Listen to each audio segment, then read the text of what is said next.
Welcome back. It's going to be another episode of Story Time. Sorry about the noise. It's a boat coming up the river. I'm at a boat ramp, little campground. Not really a campground, but a recreation area. Let's get on with the story. So this happened yesterday where I work. And I work in a grocery store. And I was standing right by I was in the aisle where all the kitchen gadgets would be for your whisks and your can openers and all those gadgets, kitchen gadgets. And I'm standing there, and this guy walks up to me. I kid you not, this is the funniest daggone thing. Guy walks up to me. He grabs a can opener off of the display, off the hook, and he says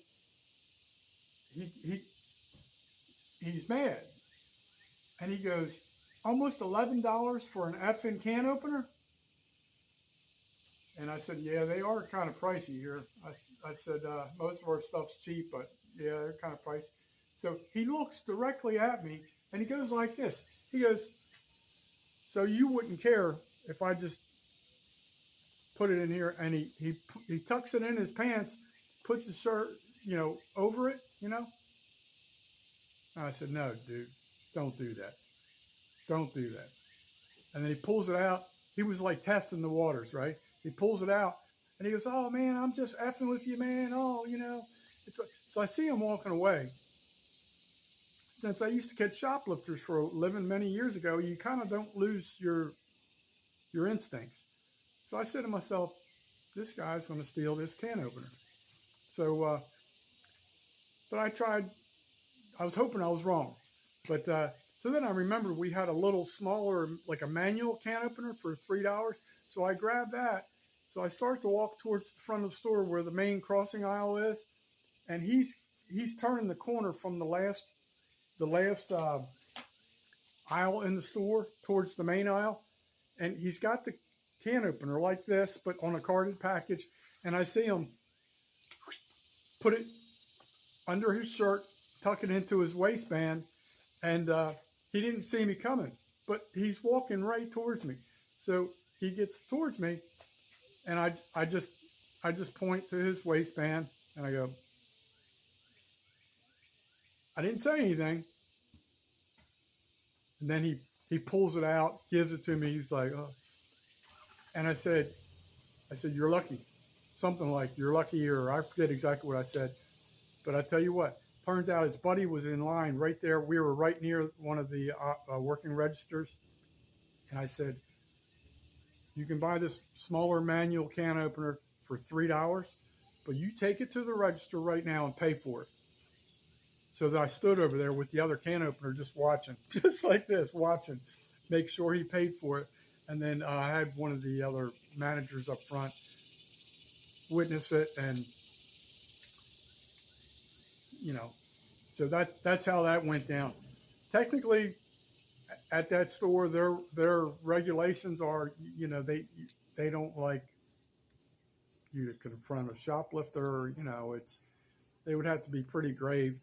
But the dummy did it right in front of me twice. Well, the first attempt was just testing the waters, and then he did it again right in front of me. And in theory, this is what I learned years ago when I caught shoplifters in Baltimore, which was a daily fiasco. There was 5 criteria. Their company, I worked for a company called Caldor at the time. You had to meet 5 criteria for a legitimate, they called it apprehension, to safeguard them from any civil liabilities or anything like that. So basically what you have to see is you have to see the individual enter the department. That's step 1. Remove the item from the display. That's step 2. Then you had so enter the department, remove the item from the display, witness the concealment of the item, have them walk past all working registers, and then the fifth and final element is exit the store. So you catch them as they're exiting the store. That's the 5 criteria to catch a shoplifter. So I didn't catch him exiting the store, but I knew, he knew I knew, and I saw him do it. All I had to do was point, and he pulled it out and gave it up right away. So I'm pretty well protected. It's not like I accused him. It's not like he refused to cooperate and we had a throwdown or anything like that. But that's a real story time. Happened yesterday, June 14th, 2024, Milton, Florida. Stay tuned for the next story time. I got more stories in the library. I'll see you in the nonfiction section.